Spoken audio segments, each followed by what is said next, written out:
Selanjutnya, kami dari kelompok 3 akan membahas materi pertemuan 4, yaitu anggaran produksi. Setelah anggaran penjualan tersusun, langkah selanjutnya adalah penyusunan anggaran produksi. Rencana penjualan secara lengkap harus disampaikan pada manajemen untuk dijabarkan menjadi program produksi yang sejalan dengan tujuan organisasi yang telah ditetapkan sebelumnya. Departemen Produksi bertugas untuk merencanakan produksi dan mengkoordinir pemanfaatan sumber daya yang dimiliki agar tingkat produksi yang sudah direncanakan dapat dicapai. Pengertian anggaran produksi adalah suatu perencanaan secara terperinci mengenai jumlah unit produk yang akan diproduksi selama periode yang akan datang, yang di dalamnya mencakup rencana mengenai jenis atau kualitas. Waktu atau kapan produksi akan dilaksanakan. Seperti yang sudah dijelaskan di atas, bahwa anggaran produksi ini dibuat untuk menunjang rencana penjualan yang sudah ditentukan sebelumnya. Jadi, untuk membuat anggaran produksi ini terlebih dahulu, kita harus membuat anggaran penjualan. Selanjutnya, yaitu kegunaan anggaran produksi. Anggaran produksi berguna untuk pedoman kerja, koordinasi kerja, dan pengendalian kerja divisi produksi. Semua level manajer di divisi produksi harus bekerja berdasar anggaran produksi. Di samping itu, anggaran produksi berguna untuk menunjang kegiatan penjualan, menjaga tingkat persediaan barang jadi yang sewaktu-waktu diminta oleh konsumen, mengendalikan kegiatan produksi agar dapat menetapkan harga pokok produksi yang serendah-rendahnya. Secara umum, anggaran produksi berguna sebagai pedoman kerja, pengkoordinasian kerja, dan pengawasan kerja. Sedangkan secara khusus, anggaran produksi dapat berguna sebagai A. Menunjang kegiatan penjualan sehingga produk dapat disediakan sesuai dengan waktu yang telah direncanakan. B. Menjaga tingkat persediaan yang memadai dengan cara mengusahakan persediaan yang tidak terlalu besar dan tidak terlalu kecil. C. Mengatur produksi agar biaya produksi dapat ditekan seminimal mungkin, utusan strategis untuk mencapai tujuan jangka panjang perusahaan.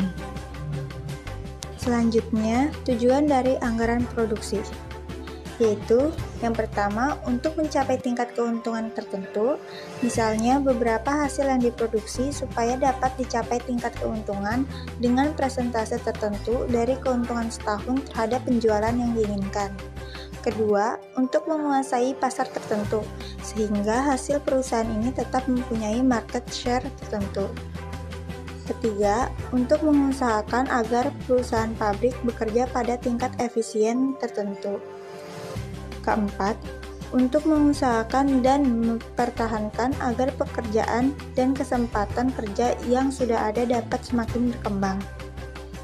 Faktor-faktor internal dalam penyusunan budget produksi.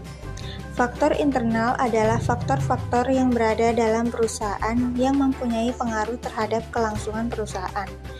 Antara lain, yang pertama, penjualan tahun lalu bisa jadi patokan. Kedua, kebijakan perusahaan yang berhubungan dengan harga jual. Ketiga, syarat pembayaran barang yang dijual.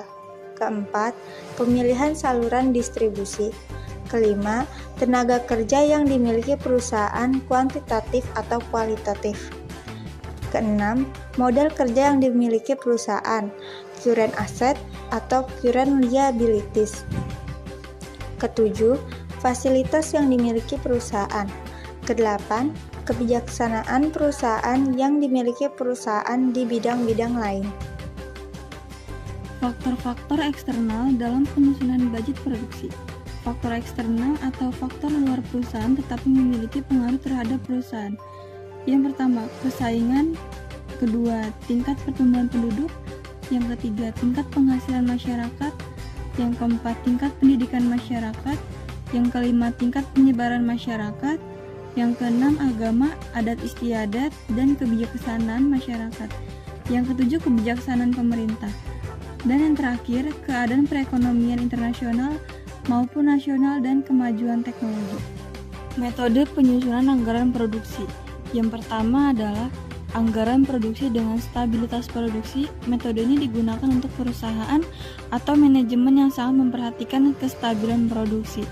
Yang kedua, anggaran produksi dengan stabilitas persediaan, yang maksudnya di sini adalah perubahan persediaan yang sama untuk setiap periode atau fluktuasi dari persediaan.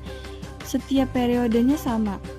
Yang ketiga, ada anggaran produksi dengan menggunakan metode kombinasi kebijakan. Kombinasi maksudnya adalah mengkombinasikan dua kebijakan, yaitu kebijakan persediaan stabil dan kebijakan produksi stabil. Kebijakan yang merupakan kombinasi di mana tingkat produksi maupun tingkat persediaan berfluktuasi.